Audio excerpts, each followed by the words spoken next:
नमस्कार, मैं एम के पांडे। हमारी धारणा पर आपका स्वागत है।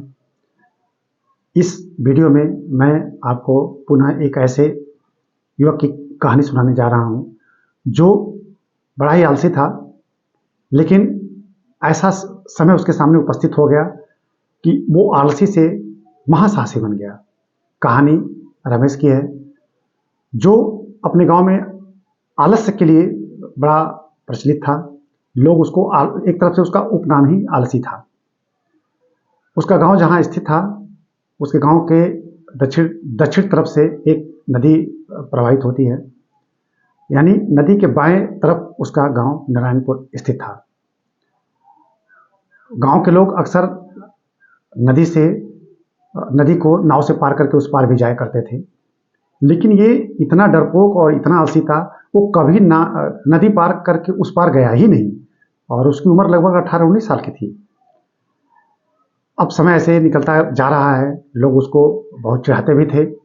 यहाँ तक लोग कहते थे कि ये क्या करेगा, इसके भाग्य में क्या है, कहाँ जाएगा, क्या पढ़ेगा, क्या लिखेगा। वो बड़ी मुश्किल से तो इंटर पास किया था और स्नातक में उसने एडमिशन भी लिया था।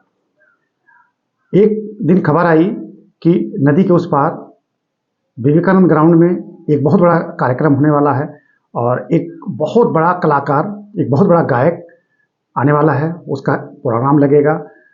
वह गायक इतना मशहूर था कि आसपास क्या लगभग पूरे देश में उसका नाम सब लोग जानते हैं। तो इसके अंदर भी उत्सुकता हुई, क्योंकि ये भी गाना सुनता था और गाता था। ये तो है, गाता था। इसके मन में भी हुआ कि हमको उसका कार्यक्रम सुनना चाहिए। उस गायक से शायद वो प्रभावित था। तभी पहली बार उसने अपने मित्रों से कहा कि हमको भी लगता है देखना चाहिए, और मेरा बड़ा ही आदर्श वो कलाकार है, और काश अगर उसको हम देखते तो हमको बड़ा अच्छा लगता है। तो उसके साथी उसको चिढ़ाने लगे, तुम्हारे जैसे आलसी, तुम्हारे जैसे डरपोक नदी को पार करके कैसे जाएंगे, उस पार जाएंगे तो बड़ा अद्भुत हो जाएगा, नदी को तुम पार कर नहीं पाओगे। कहा नहीं, पार करेंगे। तो सबको अच्छा लगा। तो अब सारे युवक अपने अपने वाहन से निकले। किसी के मोटरसाइकिल पे पीछे वो भी बैठ गया। अब ये नदी के किनारे गए। होता क्या था कि नाव आती थी, नाव पे मोटरसाइकिल चढ़ा दी जाती थी। नाव मोटरसाइकिल के साथ ही इस पार से उस पार जाके उतर जाते थे लोग। ये भी किसी की मोटरसाइकिल में बैठा था। सब लोग मोटरसाइकिल उस पर चढ़ाने लगे, नाव पर बैठने लगे। ये तब तक इसके अंदर साहस और धैर्य था, लेकिन जब सब लोग चढ़ गए, बैठ गए, जब इसके चढ़ने का नंबर आया तो कांपने लगा, चिल्लाने लगा, हम नहीं जाएंगे, हम नहीं जाएंगे, हम नहीं जाएंगे। कुछ देर तक सब मनाए, नहीं इसकी हिम्मत पड़ी। इसके बाद नाव को आगे बढ़ा दिया गया। ये अकेला इस पार खड़ा रह गया, कोई नहीं था इस पार। सारे लोग आगे बढ़ने लगे। नाव लगभग उस पार तक पहुंच गई थी। इसके अंदर न जाने कैसी जागृति आएगी, फिर चिल्लाने लगा, रुक जाओ, रुक जाओ, हम भी चलेंगे, हम भी चलेंगे। लोग मुड़कर भी नहीं देखे, नाव उस पार पहुंच चुकी थी। फिर लोग मोटरसाइकिल अपनी उतारे और अपने अपने मोटरसाइकिल बैठ के इसके साथ ही और लोग जहां जाना था पहुंच गए। इसके बाद ये कुछ देर तक सोचा, बहुत व्यथित था। पहली बार उसके अंदर ऐसी हिम्मत आई कि कुछ उसके अंदर ऐसा जज्बा कि हम भी चलेंगे, हम भी देखेंगे, लेकिन अभी साहस उसके अंदर आ नहीं पाया था।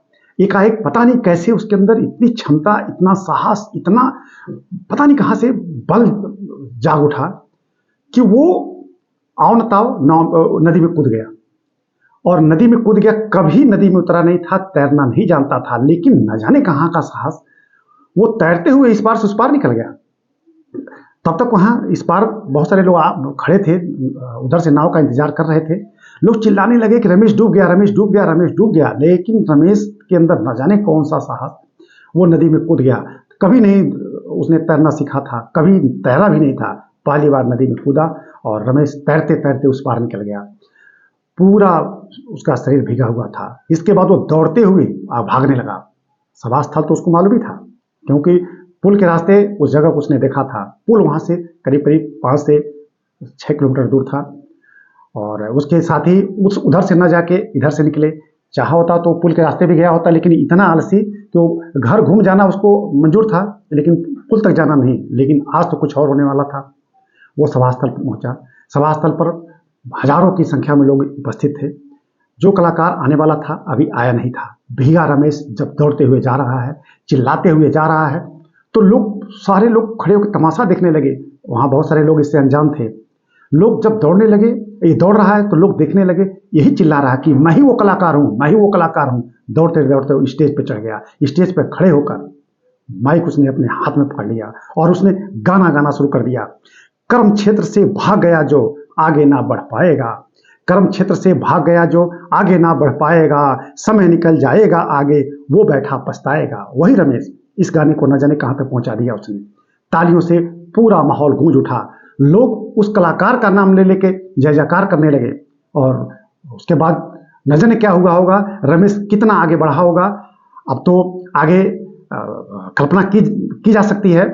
और इसके आगे हमको यहाँ बताने की जरूरत नहीं है कि रमेश कितना बड़ा कलाकार बना होगा, कहाँ गया होगा।